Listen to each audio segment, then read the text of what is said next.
change your life, come see me, yo. I'ma teach you how to build up wealth for your family, not just for yourself. I'm a bestseller, a house flipper, a businesswoman, a go-getter, a big investor, a gold builder that could teach you to get richer like millions, baby. You really about to fill your savings. You about to have multiple streams to impact your children, baby. Let me teach you to get your credit on track in the long run. You'll make it all back at Catalyst and watch it all psychology black-owned firm, but we ain't all black. Hey, everybody. Look at all these people chiming in. Look at all these people chiming in right now because everybody wants to know about soul ties. And Marcia already said they are real. They are very real. And we about to talk about it. Tonight, we're going to talk about soul ties. And in the same vein, as our love and relationship goals, Black love relationship goals, this is a very important topic. Soul ties. Are they really real or are they a myth? Some people say that they're real and some people say that they're a myth. So what I want you to do before we even get started, I want you guys to share this because we got some deep, when I tell you deep, we got some deep sisters that's about to really break bread and talk about what a soul tie is or what a soul tie isn't. And I am really excited to hear all the different perspectives. So you guys make sure you share this broadcast on your page, in groups, in relationship groups, marriage groups, all of that. And I want you to subscribe to Fly Nubian Queen. Make sure you subscribe to Fly Nubian Queen. Make sure you subscribe to Nobody Works Harder Than Constance Carter. Oh my God. Oh, I'm a little bit later than normal. I normally come on every night, 6 p.m. Pacific to 9 p.m. Eastern. And so I thought, okay, well, I'm not on at my normal time. So maybe there's not going to be a lot of people on here. But I see there are thousands of people that are watching at this very moment because it looks like everybody wants to know about soul ties. So I want to make sure you're subscribing to our Facebook page, Fly Nubian Queen Facebook page. Follow, share, and then go over to Nobody Works Harder Than Constance Carter's Facebook page and make sure you like and you share. And then I want you to go over to I am Constance Carter on Instagram, and I want to make sure that you follow me on Instagram. I do want to talk about soul ties. And I have some very brilliant people. I'm so blessed to know some really, really brilliant people who have a really unique perspective on this very subject. A lot of people deal with heartbreak, and a lot of people bring baggage into other relationships, not knowing that it might be the baggage from the previous relationship that they're bringing in. And knowing or unknowingly, some people call them soul ties. And as I was thinking about this topic, I did look it up and to see what exactly is a soul tie, because I've heard it so many times over the course of my life. Be careful of who you sleep with because you might be getting soul ties. I used to tell my daughter that all the time. Soul ties are a very real thing. Now, I was speaking from a very limited perspective because I have been with my husband since I was 15 years old. So I didn't have the experience to really tell somebody from a personal level or a personal experience what a soul tie was, because only being with one person my whole life, I didn't have that baggage from other relationships. So I really can't speak from a place of a professional place or expertise. I can't speak from a place of expertise, but I do have some sisters on here who are going to speak from a place of experience and expertise.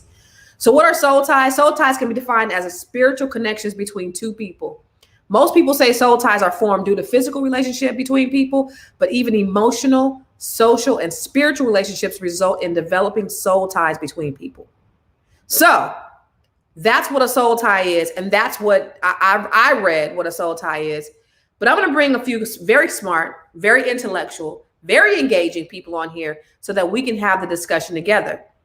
And believe it or not, everybody doesn't believe the same thing. And that's what I like to have, is I like to have a diverse, a unique and diverse perspective. So let's bring on our guests. And while we're bringing them on, I want to make sure all the kings and queens tell us where you're hailing from. There are people from all over the world. There are people that are hailing from South Africa, from Europe, from Asia, from Chicago, from Charlotte, from Detroit. So type in the chat box where are you watching from, because we want to know. And then we also want you, this is a dialogue. This is not a monologue. So we want to make sure that you are engaging with us, that you are not just watching, but that if you have something that you want to chime in on, absolutely, please chime in, because your opinion is also very important to us. So let's talk about it. What is a soul tie? And I'm going to talk with Chevee. I want to ask Chevee first, what does a soul tie mean to you? To me is exactly what you just explained. Um, it's a spiritual connection. It's a connection, a chemistry between two people. Usually the soul ties to me, it comes through sex. It comes through emotion as well. The connection that you have with a person is what I believe the soul tie to be. Not only that, Do you feel it like you makes them one. it makes them one? Mm. How do you feel like you've had soul ties with people? Oh yes. So having Oh multiple yes. partners, oh yes, good, bad, right, Both. wrong. Both. I've had them good and bad. I've had soul ties where I felt, a spiritual connection, especially with the relationships that I have been in, because it's based on, it's not, how should I say, it's mainly based on sex. Um, but a lot of people will say it just, who the connection or chemistry you have with another person. For Okay. me, it was the relationship that I had with different men, Hmm. and having those soul ties, yeah, it caused a lot of issues because you are dealing with spiritual things. Whether we like it or not, we do have spiritual in Well, us. And we're spiritual beings, right? yeah, we're spiritual beings. So for me, it's like, you mixing two spirituals together. And if it's not connecting, if it's not meant, if it's not equally yoked, if it's not what it's supposed to be, you're not going to connect. And you end up getting soul ties. You end up basing your relationship on just the fact that you think you have that connection, but it's not. And then Okay. you having all these issues, these traumas and problems. And yeah, it's a lot. Okay. So I want to go over to Ashley. Miss Ashley, I know you have a different perspective. So you tell us about what you think about a soul tie. So I separate soul from any human experience in the sense of I am a soul first, and then any emotions can be observed, any energies can be observed, any human activities can be observed. My work, my purpose is to be able to separate myself from that by being able to reserve and observe said behaviors. So when I hear soul tie, I only believe it's only one soul in the room. I believe that I am a physical extension of non-physical, pure positive energy. And in this physical, I experience different dynamics. I experience different emotions and energies and relationships. A soul tie doesn't, when you say soul, it puts me with who I am. I am that I am, right? That cannot exist in the words of soul tie. Now, do I believe that we are emotionally drawn? Do I mean that we are addicted to? Do I mean that we are attached to? Do I experience the emotions of said relationships and things of that nature where I get the idea of what is meant when people say soul tie? However, I do not play with words in that way. So I don't connect my soul to something that's very human and can be observed. So when Okay. I hear people say soul ties, how does your soul get tied? How does God get tied up? That doesn't make sense to me. But what does make sense is that emotional connection, that attachment energy that creates that longing, that creates that yearning, that creates that really hard to break up or that toxic relationship where we have to deal with our traumas. Oh, that shit's real. I will never demean and diminish from that, but I'm very, very mindful of what I say my soul is. I separate my soul from the energies that I can observe within myself, if All that right. makes sense. So Jackie Spears from Florence, South Carolina, AI Matrix, who's only been with two women, Monique Scarlett, Keisha Johnson from SoCal. What do you guys think? Do you agree with Ashley that soul ties are not real? She believes that there's an attachment, but that I wouldn't call them a soul tie. Or do you believe what Chavez said, that soul ties are very real? That if you're not equally yoked, then there's trauma and there's baggage that comes up with it. So I can't wait to hear what Miss Jasmine has to say about this stuff. So I think I'm between the two. So I believe that the most common soul tie, and I would define a soul tie as an uh, an otherworldly, for lack of a better phrase, attachment. So it's not just I like, I love. It is a very deep, deep connection and attachment that can be healthy or unhealthy. It's not relegated to sexual encounters. I believe that parents can have this with their children, children can have it with their parents, where it crosses what we would consider a societal norm. And so I think that in the Bible, when it talks about and the two shall become one, I believe that is the first picture we get of a soul tie. I do believe that the Spirit is God within me. So I'm filled with the Holy Spirit. That's the residence of God within me. But I feel like our emotions and our mind are seated in our soulish realm, which is different from the spiritual realm. The spirit man inside of me and my soul. So I do believe that two souls can become intertwined and knitted. But I believe that the Spirit of God is stronger than the soul, so that can cause a dividing factor. It can be broken. Yeah. Somebody said soul ties can be good or they can be bad, depending on if that person. I'm looking at Ashley's face. Ashley, I want to hear from you. What are your thoughts on this? Because I want to know what is meant. What's the okay, this is where it is. I would like clarity on what's the difference between a spirit and a soul. How do you identify those differences within you to make that statement? What is that? So everybody, so I'm coming from a Christian standpoint. So I want to make that disclaimer. So I don't want to invalidate anybody else's experience, but I want to provide context with my responses. You are a spirit that has a soul that's living in a body, almost like the triune being. Wait, okay. How? Wait. So you are a spirit. I want to keep up. I want to understand this. So you are a spirit that's living in a soul that's living within this body. No. Okay. You have a spirit, a soul, and a body. Your soul is your seat of emotions, according to the Bible. Your soul is where your emotions.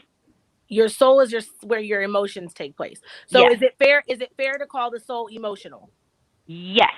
So is it fair to, just so we can relieve some of the combinating, to say that emotions are soul? So when we, instead of saying soul, we say emotions.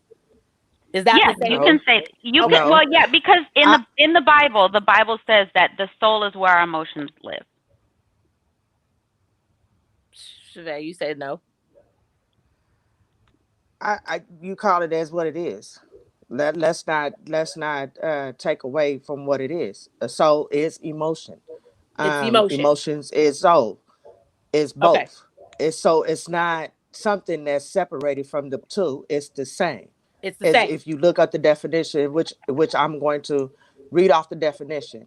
For soul is emotional or intellectual energy or intensity, especially as revealed in a work of art or an artistic performance, the spiritual of immaterial part of a human being or animal regarded as immortal. That's a soul. So we go to spirit. The spirit is a non-physical part of a person, which is a seat of emotion and character, the soul, right? So then those qualities regarded as forming the definite of typical elements in the character of a person, nation, or group, and the thought and attitudes of a particular period, the spirit. Okay, so spirit, they are emotion, separated. Flesh. Spirit, emotion, flesh, right?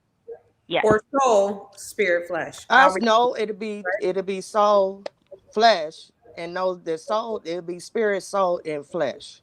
So spirit being the highest of the high within this body, soul being emotion, flesh being flesh, right?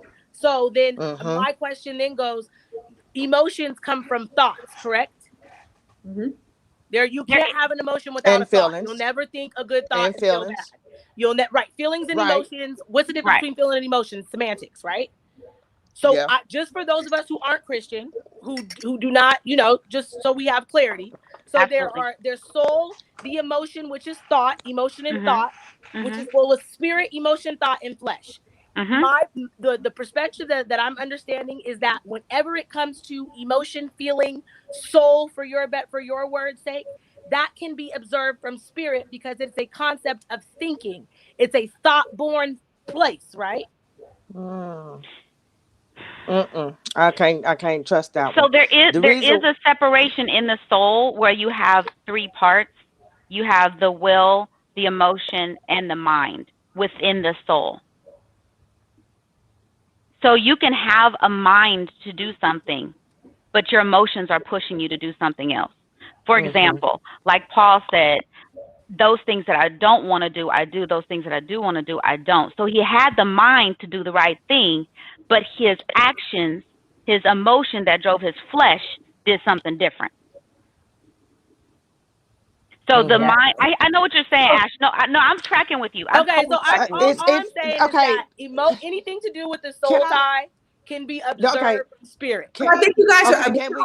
Hold on, really quick, because I think you're getting caught up in semantics, and Mm-hmm. I don't want to stay in semantics because Right. Mm-hmm. soul is emotion, and you're saying there are Mm-hmm. emotional ties, but there are no such thing as soul ties. What we're essentially talking about is the same thing. Well, Exactly. all If I the want to do is reaction, separate the to take a step back. The power is in sitting in the seat of God and sitting in spirit. And the soul tie is observed. I'm not saying that it's not real. I'm not saying that Right. the emotions Right. that people feel and their attachments are not real. I'm merely saying how to get out of the soul tie is to sit in the seat of the spirit for words, observe it, and recognize that it's not you. Although it feels real and you are feeling things, and that they are feelings, which are thoughts, there is a place that exists within you that is your spirit that can observe all of this, what you quote unquote soul tie, so that you can dig your ass up out of this toxic ass behavior. Because any attachment to anything in this life is not love. Love is not attachment. And when yeah, we're talking about True, but understanding the difference between the two and the three, it's understanding that anytime you're attached to something that's causing a spin of negative emotion and even a positive, blissful emotion that can pass and fade, you can observe it. Therefore, it passes and it's not real. If you I'm trying to get people to come up out of their mind, because the mind is where mm-hmm. all this soul tie attachment drama lives. It's the drama of being human, and I there's a I piece don't of you believe that that. doesn't exist in that. I don't believe that part where you say that it has to do with people as their mind thinking. It has nothing to do with thinking, and that's the part that I think we need to get away from. First of all, you can't outthink God. That's number one. He already said in his word that that's what that is. That's why we get married in the first place. Let's understand that part. The purpose of us being even married was because we needed to become one with our husband, with our spouse. So when we needed to become one with our spouse, that was why the soul ties was created. The emotions and those things were created. The way that were reproduced, and I'm sorry, whew, I'm getting excited. So, the way that we were created in the first place as a man and a female is because for what we were supposed to receive. When we were supposed to receive, we are receiving Him, whether we like it or not, and to reproduce.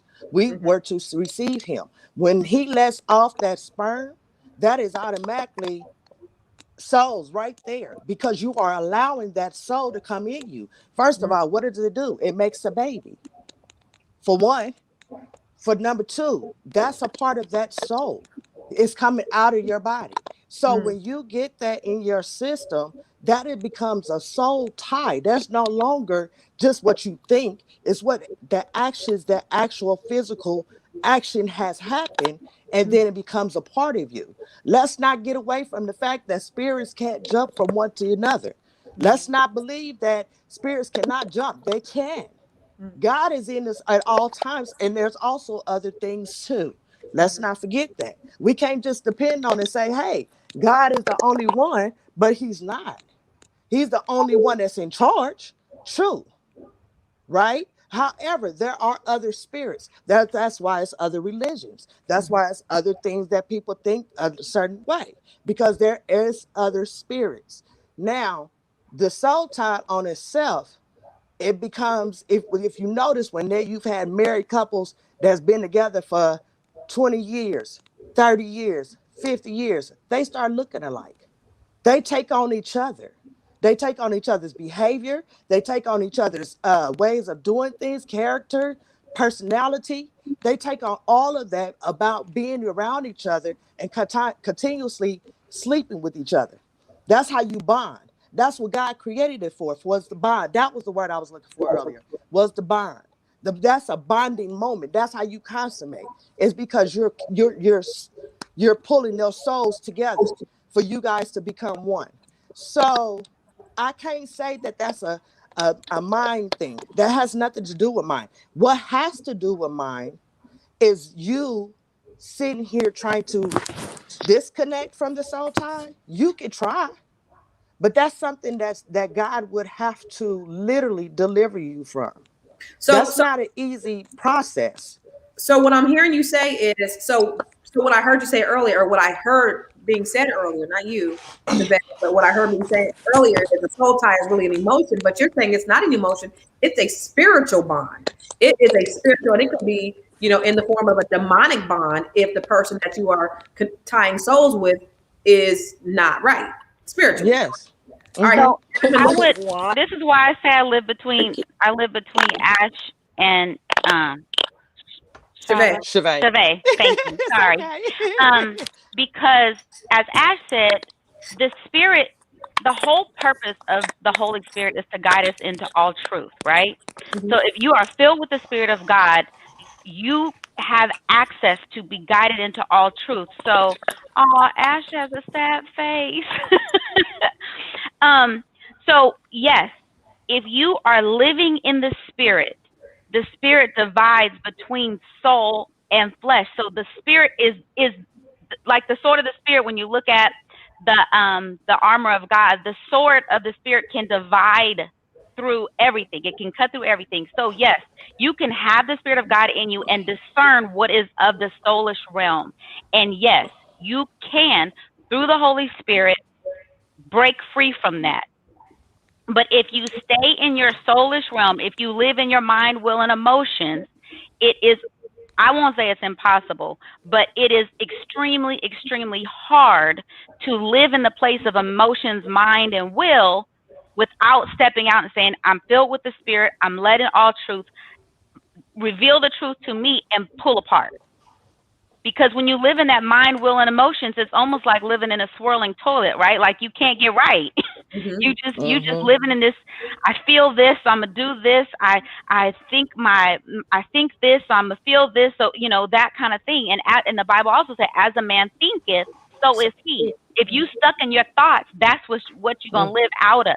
Mhm. But if you stand in truth, you can stand Exactly. outside of your mind's emotions and will, and you can pull away from that. But that is some work. And So, I don't think it's just towards husband and wives. Like I do see like a lot of moms, when they become a mom, they do not separate who they are from their children. And so you have a lot of moms that when their children grow up and leave the home, they are grieving. They have lost identity. They don't know who they are. And you see, there's a show, I think, Mama's Boy or whatever, where these girls have to marry this man and the mama, because the mom is an extension. Like mama, he's going to mom for the decision. They have this relationship that they can't break apart. wow. So let me ask you guys a question. Okay, guys, everybody who's listening, because there are a lot of you guys out there listening, and a lot of you guys comment, and a lot of you chiming in. What has your experience been with the soul tie? Because a lot of you are saying, most of you are saying that soul ties absolutely do exist. But what has been your specific experience with the soul tie?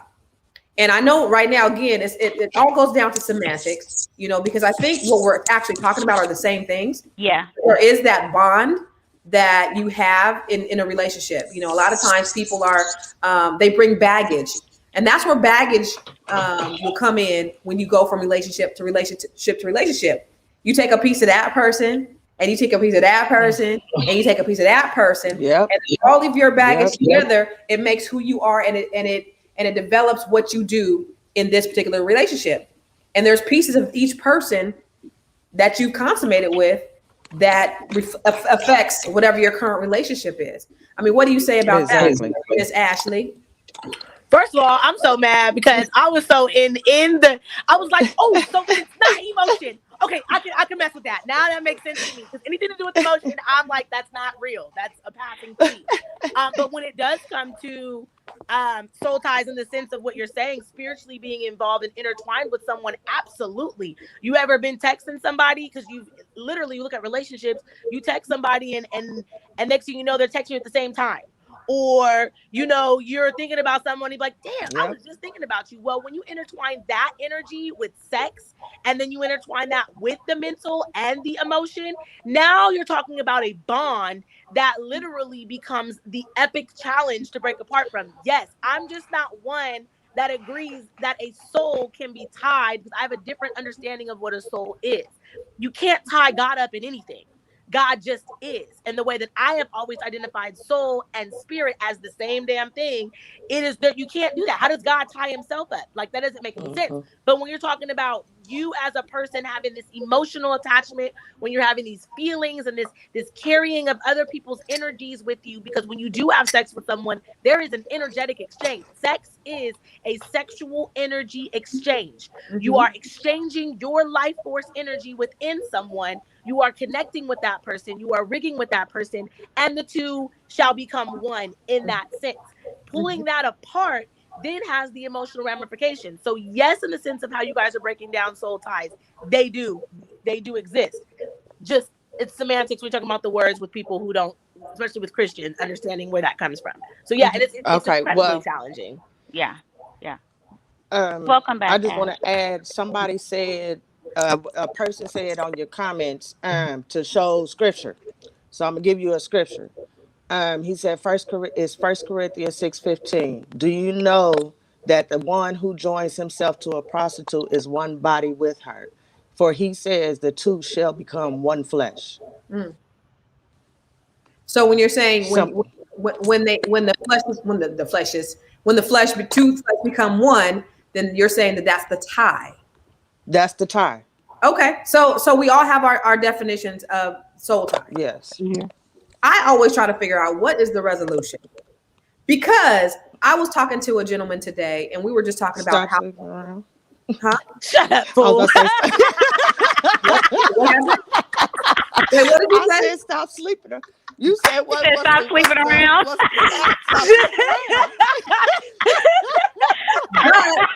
But guys, to your point. That's a proactive measure. She wants a resolution. I'm sorry. That's prevention. She's trying to be in a resolution space. Right. How do we get out of this shit?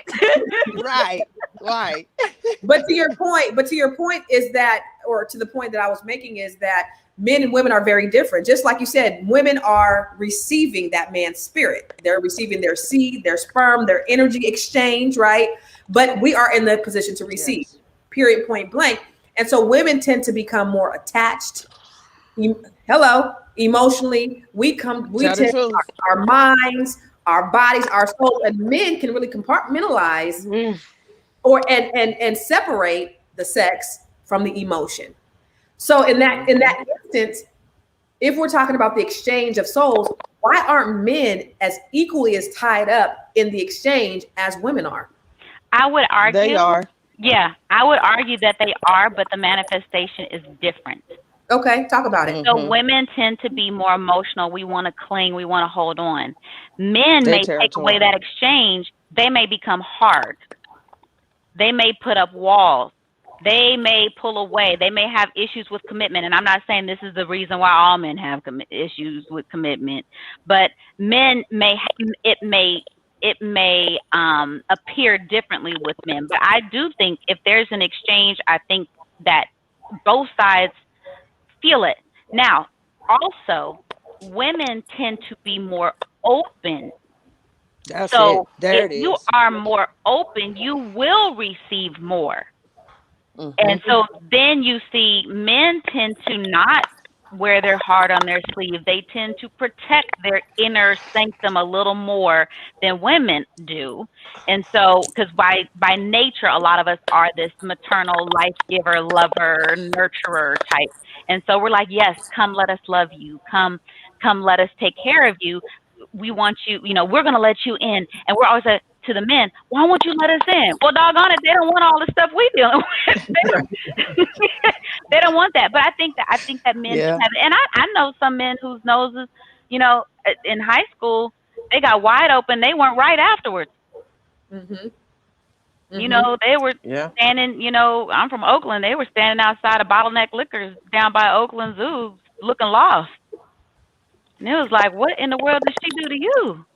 So for everybody that's listening, I Yeah. want you guys to make sure that you're liking. If you're on YouTube, if you're looking from YouTube, I want you to make sure that you're subscribing, you're liking the page. If you're watching from Facebook, make sure you follow, make sure you are sharing, and invite your friends. I see a lot of people that are tagging their friends because this is a great conversation that everybody needs to know. Because I love it. in this day and age, in 2021, sex is very different. Sex is very open. People are having multiple partners. And with those multiple partners, it comes emotions. There's ties. There's an exchange. We've talked about all those things.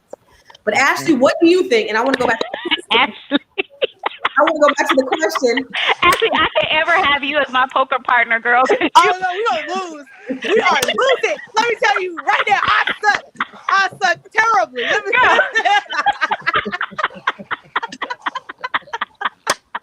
So to the point, Ashley, I love it.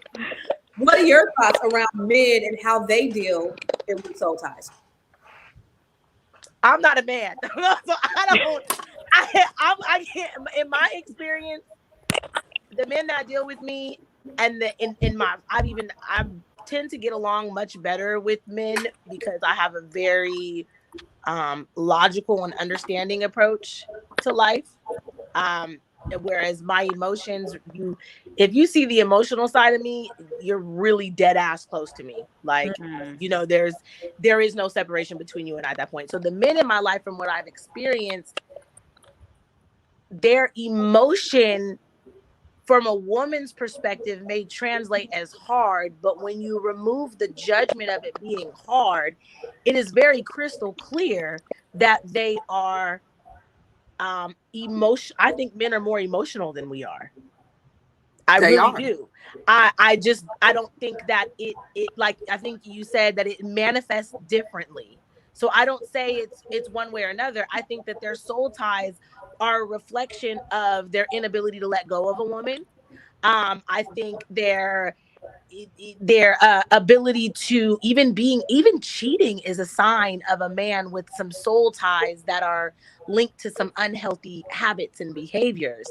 I don't see it as necessarily a selfish entity, more so than someone who is not connected with themselves and hasn't really aligned with their own toxic ways to heal themselves. A cheating man is an unhealed man. A cheating woman is an unhealed woman. So when we're talking about soul ties in particular, I look at a man with issues as you need to get to the root of your trauma and figure out what happened. Where was your mama at? Where was your daddy at? What was your example at? Because when your soul tie is manifested negatively and you have negative toxic traits that prevent you from being a whole man, you got to get to that root. And so men, it tends to come off as hard because we have trained our men not to cry. We have trained our men not to be able to express themselves fully. So we get the hard ass men, but really inside they are hurting and they're translating and overworking. They're logical. So I can't get you to love me. I'm going to go make my job pay me. I'm going to go get involved with hella women. I'm going to go figure out a way. Whereas we are, oh my God, I can't believe it. And we're going to be, we're more on that side. So I don't see that men don't have an emotional response. I just see it as, it is. Now a healthy man is going to have an emotional response. A healthy man is going to express exactly how he feels in the way that he wants to feel it, exactly what's going on with him, exactly what he's trying to process through. And I've seen both. I've experienced both. I've had a very unhealthy relationship, and now I'm in an extremely healthy relationship where our tie, if you will, is linked to him to be able to communicate at a level that I'm like, right. Right. What? Right. Because you're like, where they do this at? Right. That's the exception and not the rule. It's the exception and not the rule. right? Like, wait a minute, you're self-aware and Right. you can communicate effectively? But let's be clear. I've also done my work on myself to Yes, make ma'am. sure that the man that I have brought into my world is a vibrational match to the healthiness of my frequency. So he is a Exactly. mirror There of it me. is. So when There a it woman is. is willing to do her work nonstop, Yes, relentlessly, ma'am. ridiculously, intensely, and ultimately without fail, you can't help but bring it. But when you bring in them toxic ass men, when are you going to start looking at yourself and saying, why, where is my fault in this situation? Because I keep cycling through these negative, toxic men with these terrible, uncommunicative desires and behaviors. They don't want to have that Where's this in conversation. me? They don't want to have that conversation. Right. No, Constance we does, don't. but they don't want to have that But conversation because we could talk. Yeah, we could dig into that. like you said, but we also have to remember too. But we also have to remember too, like you said, you worked on yourself, I did. so you knew that it was something that you was attracting in Mhm. yourself. These, Mhm. these men that wasn't about, yeah. So, But and I that won't was even, the and let key- me key clarify word too. right there. I will never take away from, and I don't want to get this twisted. I will never take away from any of the men that I've been with or dated as bad men. They were men of the Right. reflection of the traumas that I had within me that I needed to work That's on and they needed to work on. And so if we could exactly. have any of them been able to work on ourselves together, we would have evolved together. But because I'm a nonstop grower and either you catch up or you fall off, then this is what has happened. I'm gonna move on. Keep growing with me, or I gotta go. Yes. Like I can't. Grow with You know me what I'm or go from me. Okay. saying? Right. Depart. That part. Depart. I never But knew it's thee. I never but knew it goes this. back to equal. It goes back to equal yoke. It goes Yes, back to ma'am. the equal Yeah. yoke. Yeah. That's Yes. It that's also goes back to personal responsibility, you guys, because I love what Ashley said in making sure that I have done the work. I am vibrating on such a level that I only attract the people who are on my level or even higher. That But I'm part. not going to keep attracting trash if I'm not trash. Right. So when it comes back to us, Jasmine. Okay, so I will say this first. Ash, she's being sweet. I think there are some people that are just bad people, and I'll say men or women. So I'm sorry, Amen. they But do you, know the work do that you they guys need to if do. it's good, They if just it's won't good do it. people all the time. Because I had a bad seed, and I think he could have been planted in water, soil. I dated one time, and girl, no, he was just bad. He came out bad. I think his mama had bad juice when she was pregnant with him. He was just bad. how did he attach himself to you though? Oh, because I attracted him. Why? But that was my second point. So he was just bad. My second point is that I think that when you are aware of your true identity, because a lot of us take on what other people say, we take on the residue of our experiences, things that happen to us, things that happen around us, we allow that to reshape us from what we were created to be into this other creature. But when we walk in who we really are, we still might attract junk. Like light is always going to attract bugs. Mm-hmm. Light is always going to. That's just how it is. But we are unapologetic in who we are, and we're okay telling Judas he can get up from the table. He's not welcome. Hello. Comment that someone said, I seen a comment someone said, and it was briefly that, you know, everything is a soul tie or something to that nature because it's a contract that we've agreed to for us to learn our lessons and grow. I could not agree with that more. Because everything, right, soul ties are basically contracts that we agreed to come here and play out experience and lessons for soul growth and soul expansion. It's all good because it's all God, period. Yes, she said, if I could have had that right there from the very beginning, I would have been like, yes, that's it. Because everything is purpose. Everything is literally purpose for you to grow. There is no, and you said that, you know, you're being nice, there's no bad people.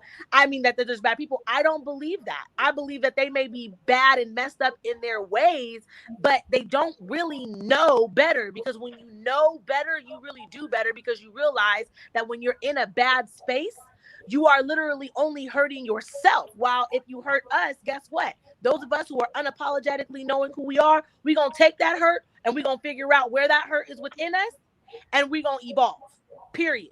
Those who don't want to evolve, those who don't want to get out of their own mess, they're going to be the ones still in that crabs in a barrel bucket. And unfortunately, they miss out because, like you said, you are the light. So we do attract bugs, but guess what? Am I going to stay operating on my frequency as the light bearer that I am? Or am I going to allow your negative ass Nancy to drag me down? I'm just not going to do that. So it's But like, you got power. This is your power. Your relationships show you your power. and that's the thing is that, yeah, you're going to attract that. It doesn't mean that you got to let them in. Right. And so what is it about you? What is it about me? What is it about all of us that we are letting those bugs into our light, even though they're attracted to us? You could be a light bulb or a bug zapper. I'll be a bug zapper. Come close if you want to. Because we got to, but it all goes back to doing the work. It all goes back, now crazy. It all goes back to doing the work on yourself so that you can know. Because the thing about it is, and I want to be clear here, you guys, because people need help. Yeah, People facts. are heartbroken. People are hurting.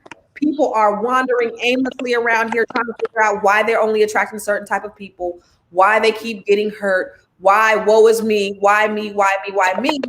And they don't understand from this place. There was a lady that commented, bless her heart, and I didn't want us to forget about her. Her name was Mary Baugh, I think, and she said, when I talked about parents having a soul tie with their children, she said, that's me. She said, my child has left home and I'm lost. I don't know who I am. And Mary, if you're still on, I would just want to encourage you. You were a phenomenal being before you were a mother. Your identity as mother was grafted into who you were before you were a mother. And I promise you that when God had you in his mind, you, his baby girl, he did not shrink. Yes, he did not shrink the expanse of who he intended you to be into one title. The God that cannot be conceptualized with the finite mind did not dream you up to just have this unilateral experience. So I just want to tell you, Mary, that you are so much more than a mother. You were probably an amazing mother.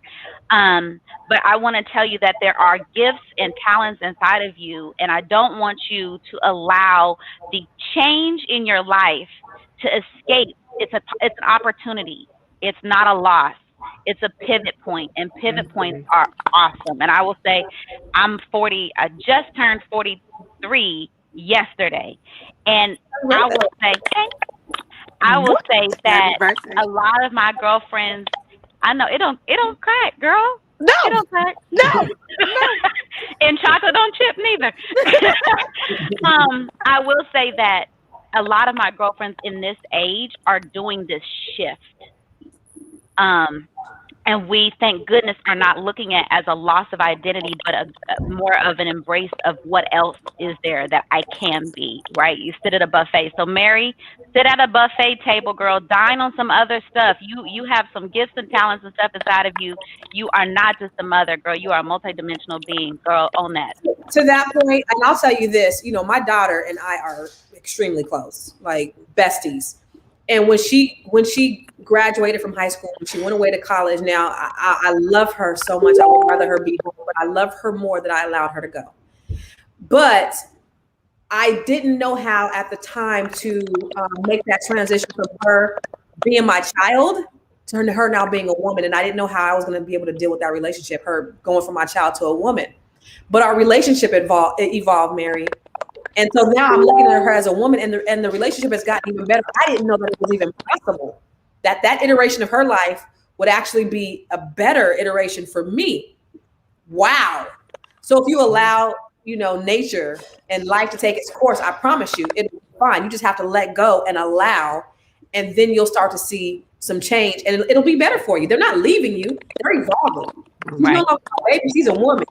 Right. And life has prepared you for that change. If you figure you carried your child within your stomach and you had one role, and then when you gave birth, you carried your child in your arms, your role changed. You fed your child with your body, but then you fed them with your hands and a spoon. Like, your role was changing. So just continue to allow your role to change. It doesn't lessen who you are as a person or your voice in their life.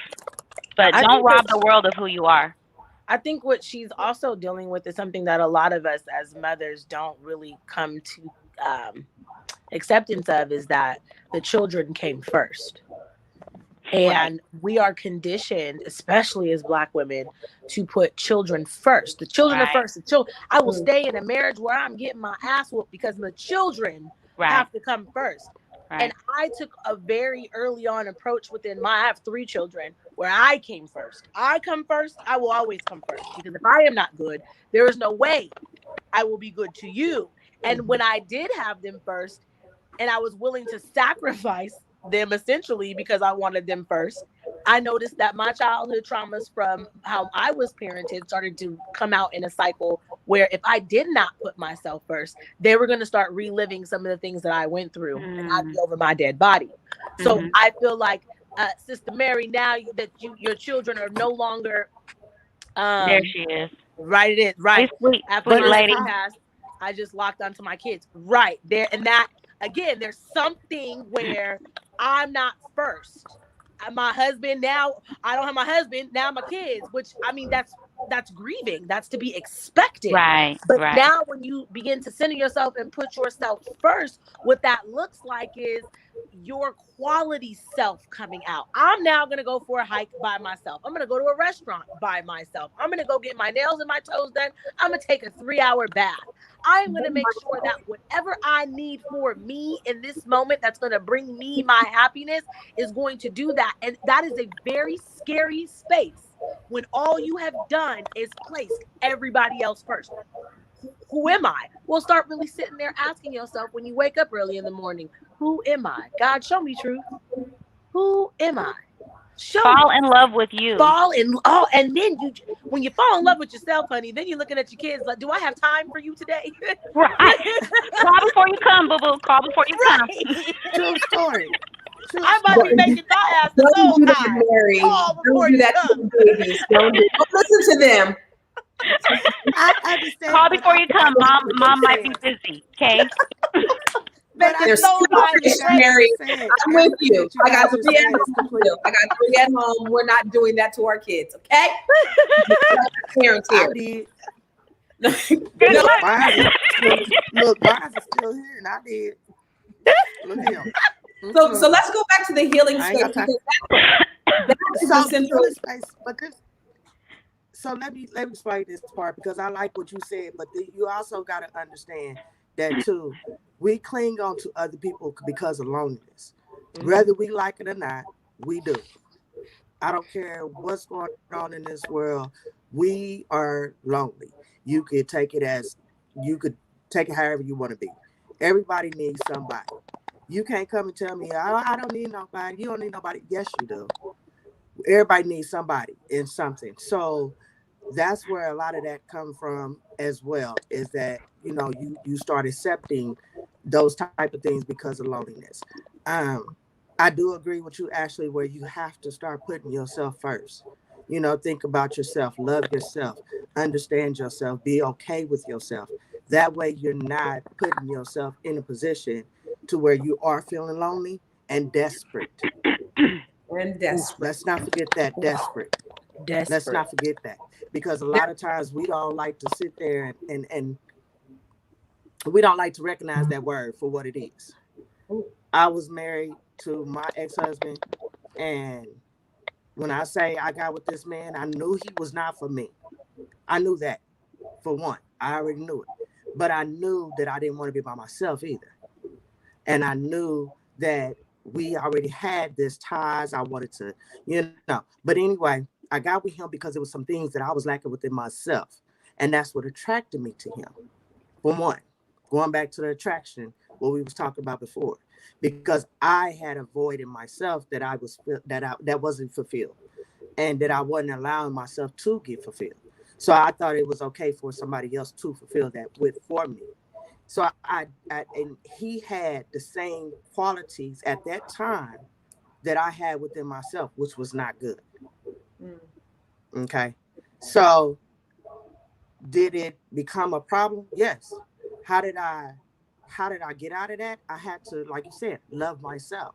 Now, don't get me wrong. I still don't like being alone. I'm not going to sit here and say I do. I don't. Mm-hmm. However, I don't feel like I'm in a desperate mode anymore. Right. I'm not in a desperate need to want somebody. How long did it take How long did it take you to get to that place where you felt like you weren't desperate or lonely? Oh, it took me 2 years ago, and I'm 44. So for what? It took you 20. It was a 20-year It journey. took Shit, I 20 don't want years. that kind of. I don't want But I that. kept hitting the same buttons though. I kept hitting the same mountain, the same button. I wasn't learning my lesson. That's why it took me so long. Yeah.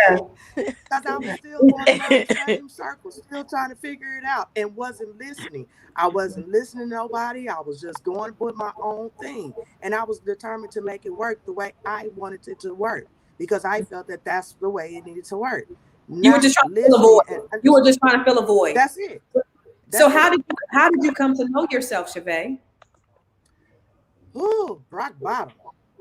Yeah. Tell me Rock about it. bottom. What? So Rock what was that? bottom to the point where I had a nervous breakdown. I couldn't get away. I couldn't get nothing. I couldn't be happy in nothing.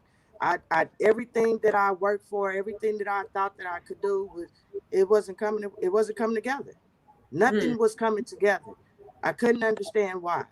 And I had literally a nervous breakdown on I-5 going to work.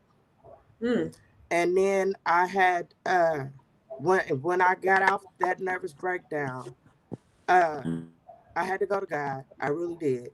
And I listened to John Gray every day for a month. And I prayed every day for a month. Lord, deliver me from this. Give me my breakthrough. He finally gave me my breakthrough and gave me an understanding where I was at and what I needed to do to take those steps.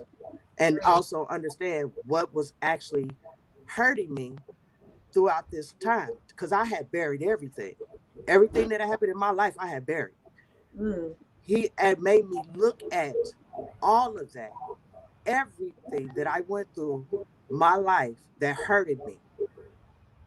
And that's where it came from. And that's when I got delivered and was, okay, I'm not the best. I'm How did you face all of better. that? How did you face all that trauma that hurt you? Oh, I buried it.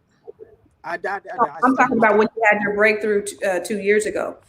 So when all those things came up and they started coming up, how did you deal because with I couldn't understand what was going on in my life. I felt like I had a chain of ball going on. And I knew that I wanted a change to my life, but I just didn't know how I was going to get there. And it just was like, how I keep doing. I thought I was doing everything that I was supposed to be doing, but I wasn't. I wasn't being real with myself. And that's what it was. I wasn't being honest, completely honest with myself and honest with all the things that I had put myself through or seen that I was going through or allowed somebody else to put me through. I wasn't being honest. So the moment I decided to be honest and start looking at everything, had to be honest with take responsibilities, accountabilities for my own actions. Yeah. And that thing will slap you across your face. Yeah. Like literally you will think, I mean, all three of us nodded our head when you said how did Chevy get there, and she was like, I had to hit rock bottom. And all three of us were like, yeah. I mean, you get to a point where you're like, how the heck did I get here? This can't be the exceedingly abundantly. This can't be it. This cannot be it. And it's literally like you looking around. In my situation, I'm looking around like, what is happening? Like, how in the world did I get here? Like, what discounts did I give out that allowed me to be so devalued? And I had to own that, right? What discounts did I give out? Because if you have a full price item and you offer a discount, folks aren't going to say, no, I want to pay full price. They're going to take the discount. And so I was walking around handing out discounts. And I had to get to the point where it's like, how? Constance was confused. No, I'm not confused at all. But that makes so much sense. And people will. It does. If you walking around handing out discounts, folks is gonna take the discounts, and they're not gonna pay full price for you. They're not gonna give you your full value. They're gonna take the discounts. Right. So you lowered your step. You showed people how to treat you. And what happens when you give out too many discounts? You take a loss. Yeah.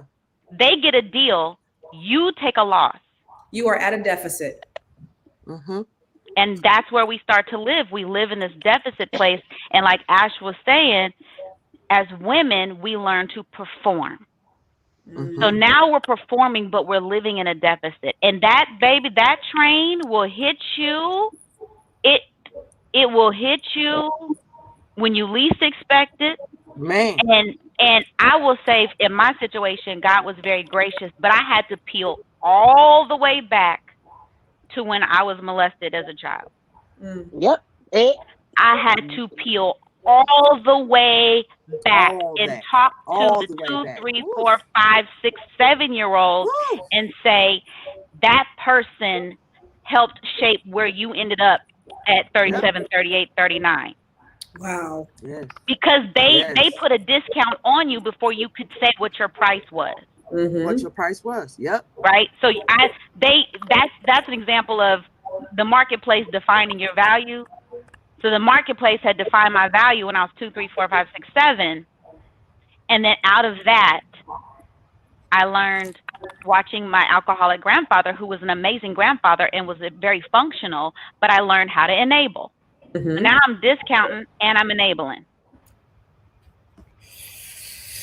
And we just layer. So when that thing hit me, I had to go all the way back and say enablement is not love. So don't say you love people that you enable, because you don't. You just giving them Vaseline on their slide down to whatever pit they're heading to. Ain't that the truth? We should do that. What say you, Ashley? When you say going all the way back, it's a trip, because I fully had to do the same and was molested as a child and had to do the work to come around it. And at one point, molestation was the justification for devaluing and not having proper value. And now my molestation is why I have my value. It is literally why now I can say, no, we're going to make sure I'm here now. Before, because I didn't understand what was happening and where the roots were and how to pluck those roots from me. I would accept anything, and loneliness was my excuse for allowing people who did not deserve to be in my energy around me, and I would give unnecessary conversations and wasteful, expensive energy at that. And then when I began to do my work and realized, oh, this is my gift. This was purposed for me. This was a pre-planned, predestined, preordained, and a part of the journey that I would take on. Now, guess what? What was my mud is now my rubies and gold, for I am a city on a mountain. Who can hide me? And I did not allow my trauma to now give me the excuse for piss poor behaviors and extending the same cyclical effects of BS. Now, honey, you must pay to be in my presence. You better come pray on with now. your growth, or you better pray with your dollars. But either way it goes, you better say it. You want to be that around part. me, you better come get this gold, okay? But That's right. That's where so many people are, guys. So many people are pouring from an empty cup, and they take trauma from here and they go here, and the cup gets smaller and smaller to every relationship, and nobody wants to do the work. And then you get to that place where you've hit rock bottom, where you're saying, like you both said, how did I get here? All three of you said, how did I get here? How did I get to this place where I've discounted myself so much? I poured from an empty cup. I am completely empty. I am completely lonely. I am completely lost. There are so many people that are watching the broadcast right now that are in this space right now. So I want to talk about, what do they do? And I know we covered it, but I want you specifically, each of you, and I'll start with you, Chavez, that person that is at rock bottom and they're saying, what should I do? I'm on my back. And so the only place I can look is up. But what are the steps that I take in order to heal, in order to break the soul tie, in order to have healthy relationships with myself first, and then I can have a healthy relationship with someone else? For me, I picked up a book. Not only did I just pray, but I picked up a book and I started reading. I started reading about things that I was passionate about. I started focusing on things that I'm passionate in my life, where my life, my purpose is supposed to be. Because I got busy and started thinking about my purpose, then my life started turning around, because then my ears were open and my eyes were open. And I was open to possibilities and promises. What were the books? You wouldn't believe. Think and Grow Rich. Napoleon Hill. Quit playing. The Because my secret, passion the is in secret to business. breaking the broke code. You know, To and breaking the broke code. That's right. that was my biggest one, because my passion is business. And so um I had to find something that I actually love. Mm-hmm. What was more important? What do I love beside myself? That was how I got to love myself, because I wanted to see things differently in my life. And that was it. That was my passion. Now that might not work for everybody. Mm-hmm. However, a lot of the times that's how us entrepreneurs Somebody calling you. Somebody Mm. calling. Yep. You are muted. She is okay, I'm dropping sorry. knowledge too. Mm-hmm. Go I ahead. know, and somebody called all at the same time. So but it's just the fact that that's how where you get your passion from, is finding something that you are that would motivate you, that would help you. All the times we can't get over the issues until we see them for what they are. Yeah. um a lot of the times, I couldn't see it until I really got into the business. When I got into the business, I knew what my past was, but I didn't know what my present issue was. My Mm. past issues, we already know what that is. What's the present issue? And my present issue was, I needed to find something that occupied my time that I really, really love to do. And that was business. So I started reading. Ashley, what about you? Ashley. She Uh, stopped it. so there's a morsel of things. The good Lord sent me an elder who stepped into my life, and our 3:30 a.m. conversations ran every single morning without fail for 2.5 years straight. Those conversations became our book club, which we read The Power of Now, The Miracle Power of Your Mind by Joseph Murphy, Outwitting the Devil, which was an opening book that was astonishing for so many, and I Ooh, gave it to so many of my teenagers. Um, ooh. Lord have mercy. I just seen Conversations with that book God, yesterday. The Untethered Soul. Yeah, The Untethered Soul by Michael Singer. Literally, it was an eye opening. I actually gave that to women when I was in jail. That was like eye opening for them. Course in Miracles. Of course, using the Bible as a reference, because I knew through my research of it that the Bible was missing quite a bit. So I went all the way down to breaking down words and understanding translations and going deep. All with meditation being the guideline and the principle to separate my mind from myself. Because when you hit rock bottom and you say, "How did I get here?" Usually it's your mind that helped you get there. So I literally have developed a lot of spiritual awareness that allows me to observe my mind as a result of. But all those books, what you learn in those books are books don't teach. Life experience does. So Yeah. sometimes you Mm-hmm. just got to sit through the shit. The book gives you an escape, it gives you a meditation, but sometimes the only thing you can do when you're rock bottom is sit in your pain, process your pain, elevate from your pain, grow as the result, and get the benefits of being on the other side. But baby, let me tell ya, oh, if you can just hold on. I promise you, I was in hell for 7 years, 7 long years of rock bottom hell. I promise you, with That don't tears sound in fun my at eyes, all. if you It would ain't. just do your work consistently and be Yes. relentless It in it. Mine was 7 years and because I'm a be 7 year persistent. stubborn ass child. I don't want to listen. I don't want to let go. I want to have judgments. I Hmm. want to be in control. I got to know what I'm doing.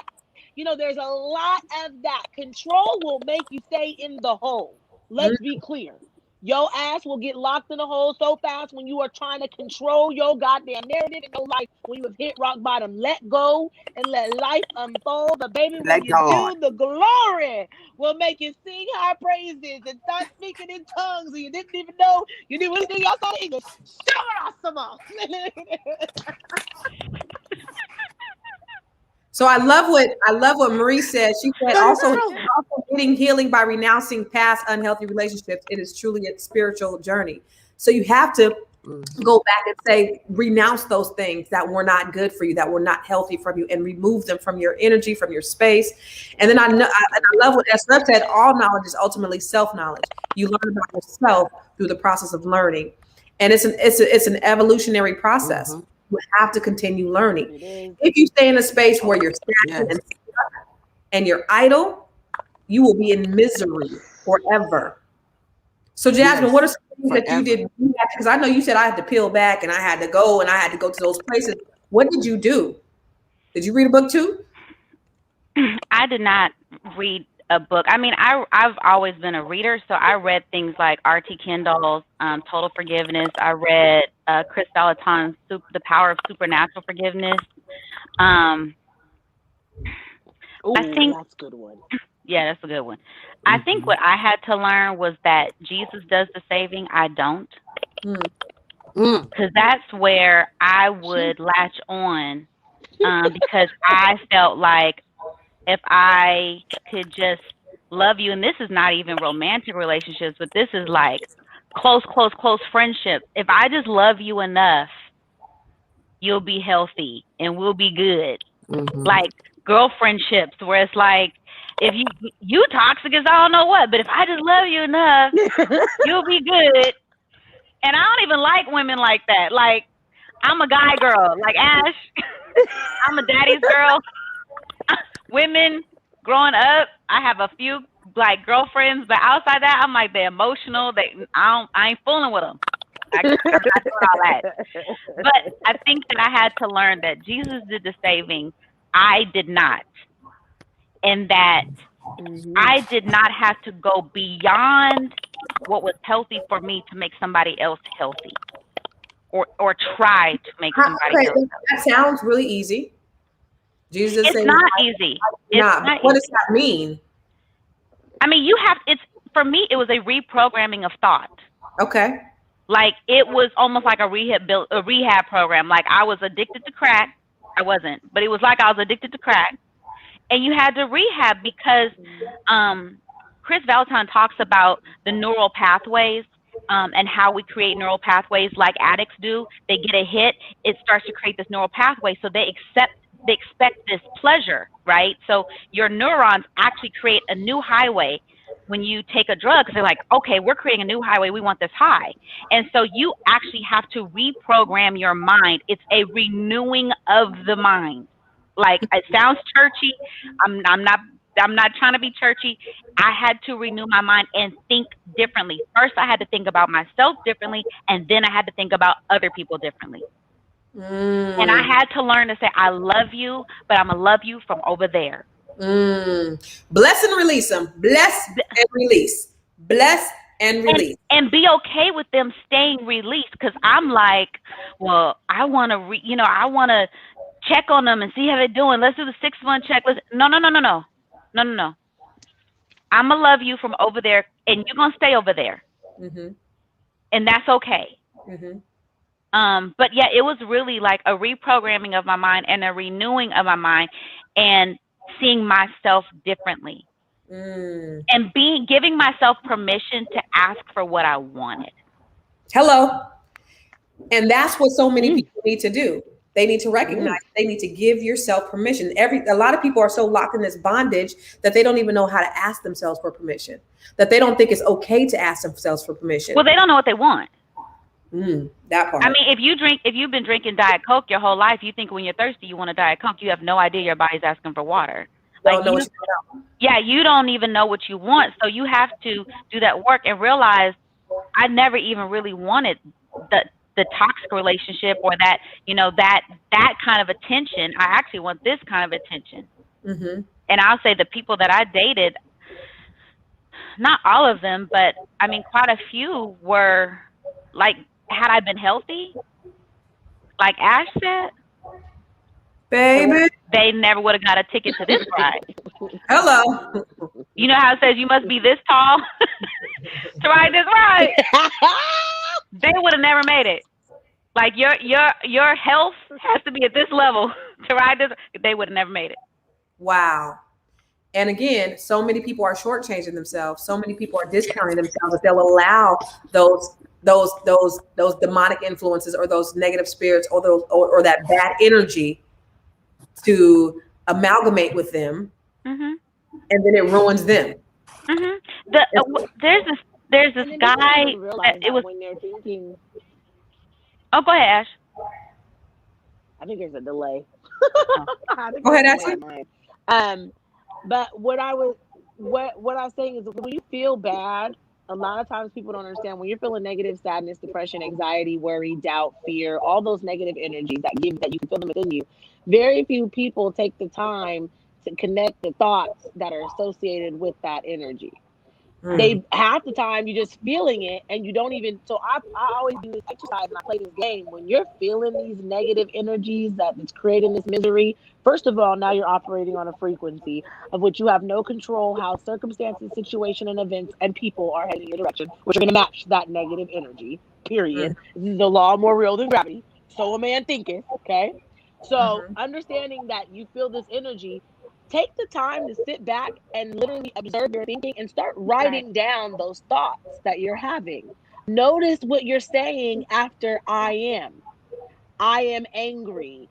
I am sad. I am not good enough. All of those thoughts are creating that energy within you that you've never taken the time to observe.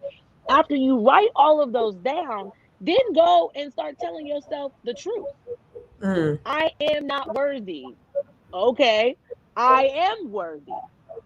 I'm feeling a little jealousy.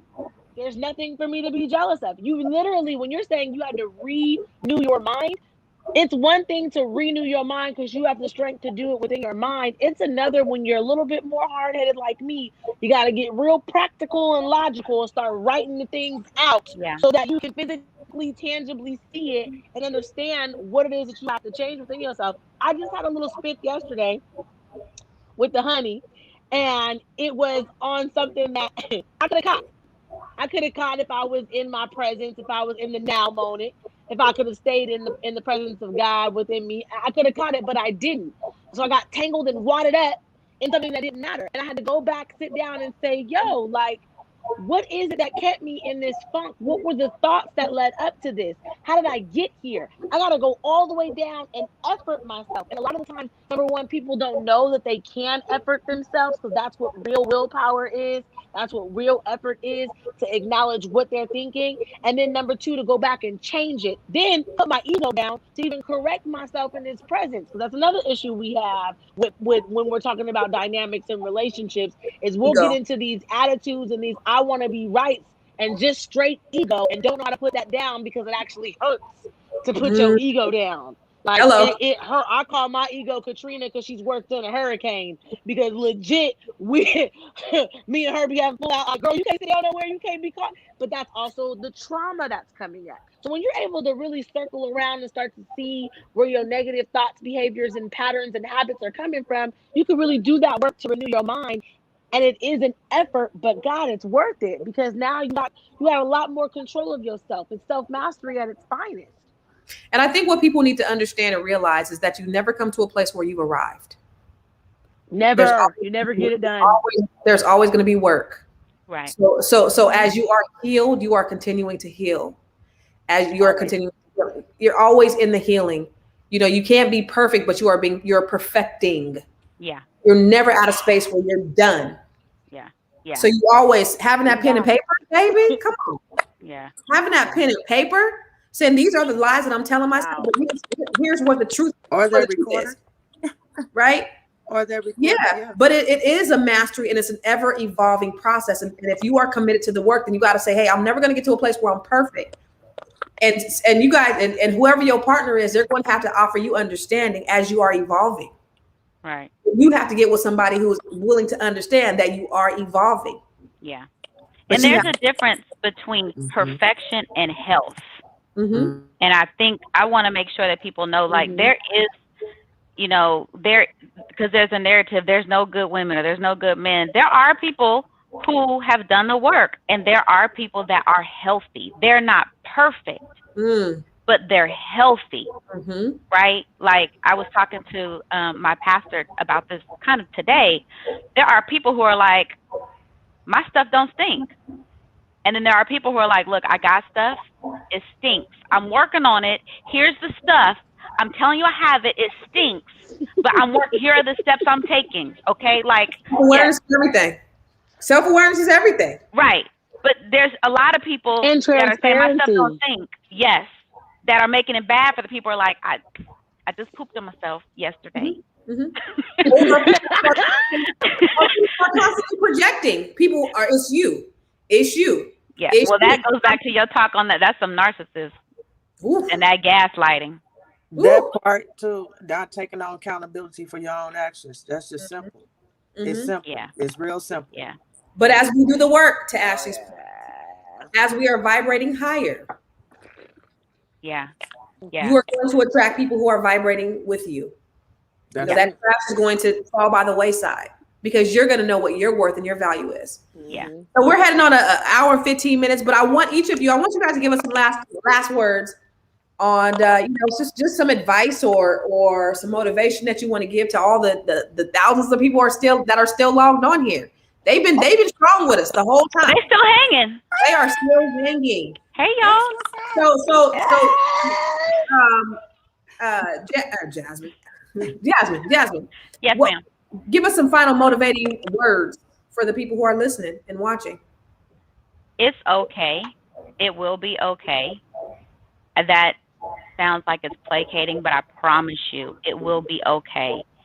There is nothing wrong with you if you sleep in the middle of the bed by yourself. There's nothing wrong with you if you go to the movies by yourself. There is nothing wrong with you if you go to lunch by yourself, because at least you know that everybody you with loves you. Woo! Come on, say that one more time. Yes! Wait, that took a second to sit in my soul, but when it stayed in my soul, honey, I said, wait, everybody, you anybody with me but me? Hey, It's the truth. I love it. Come on, man. I love it. yeah, I would just say, it's Self-love. okay. Thank you, Melissa. Self-love. It's okay. Jasmine, she put it for you. Self-love. Chevy, Whoo, honey. I don't know if I could top that one. you don't got you talk about what you want to talk about. Oh Lord, that was the best advice ever. But Shatera said that was a mother effing word, sis. Thanks, sis. and you want me to come behind that? It's all good. Okay, so I just say, like you said, self-love, of course, number one, and stay focused. Stay focused on what really matters. If we do a lot of wrong shit, let's do the right thing, the right stuff. Mm-hmm. Figure that out, what that is, and really stay focused. Mm-hmm. Stay focused. Don't lose it. Because the moment you lose it is the moment that you go through all the hell and the extras. And in soul ties, please, whatever you got to do, take that up to God. Take that up to God and really have an understanding if that's what you want to do or you need to move on. All right, That's Miss all I have to Ashley. say. Thank you, Chevy. Miss Ashley, give us some motivating words for the people out here that want to hear you.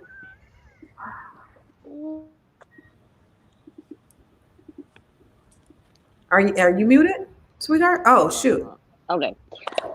I was muted. Now I'm no matter how bad you think it is, no matter what you have been through, it's gonna get better if you do your work. And please know that the past is only a memory. It's only a thought that you keep thinking, although it has energy and feeling. But the future also never comes. All you have is right now. And right now, in this now moment, you're good. It's your thoughts that will tell you you're not.